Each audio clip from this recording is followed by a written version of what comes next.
ఆంధ్రప్రదేశ్ ముఖ్యమంత్రి నారా చంద్రబాబు అధ్యక్షతన రాష్ట్ర మంత్రివర్గ సమావేశం జరిగింది. ఈ సమావేశంలో 35 కీలక అంశాలకు కేబినెట్ ఆమోదం తెలిపింది. వాటికి సంబంధించిన వివరాలను మంత్రి కొలుసు పార్థసారథి మీడియాకు వెల్లడించారు. అమరావతి పరిధిలో భూములు లేని పేదలకు, అనాథ పిల్లలకు పింఛన్ల మంజూరుకు ఏపీ టిడ్కోకు హడ్కో నుంచి 4,451 కోట్ల రూపాయలు ప్రభుత్వ రుణ గ్యారంటీకి ప్రభుత్వం ఆమోదం తెలిపినట్లు మంత్రి వెల్లడించారు. తిరుమల లడ్డూ తయారీలో ఉపయోగించే నెయ్యిలో కల్తీపై సిట్ ఇచ్చిన నివేదికపై మంత్రివర్గ భేటీలో చర్చ జరిగింది. సిట్ నివేదికపై వైసీపీ చేస్తున్న దుష్ప్రచారంపై చర్చించారు. దీనిపై సిట్ నివేదిక తెప్పించాలని కేబినెట్ కోరింది. ఇప్పటికే సిబిఐ ఆధ్వర్యంలోని సిట్ ఛార్జ్ షీట్ వేసిన విషయాన్ని అధికారులు చెప్పారు.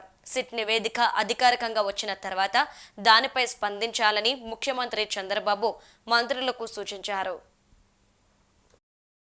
ఏపీ టిడ్కో హడ్కో నుండి 4,451 కోట్ల రుణం తెచ్చుకునేందుకు ప్రభుత్వం ఇచ్చిన గ్యారంటీని రాటిఫై చేయడానికి కేబినెట్ ఆమోదం. 2018లో పిఎంవై కింద 5 లక్షల నివాస గృహాల నిర్మాణం కోసం 38,265.8 కోట్ల పరిపాలనా అనుమతులను గత వైసీపీ ప్రభుత్వం 2021లో రద్దు చేసింది.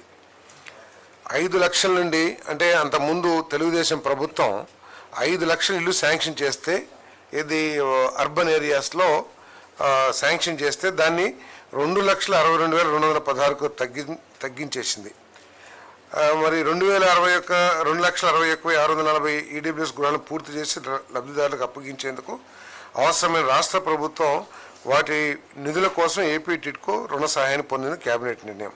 గత ప్రభుత్వంలో దీన్ని పూర్తిగా నిర్లక్ష్యం చేసి రాష్ట్రానికి నష్టం చేసింది, రాష్ట్ర ప్రజలకు కూడా నష్టం చేసిందని చెప్పేసి మనం చేస్తాను.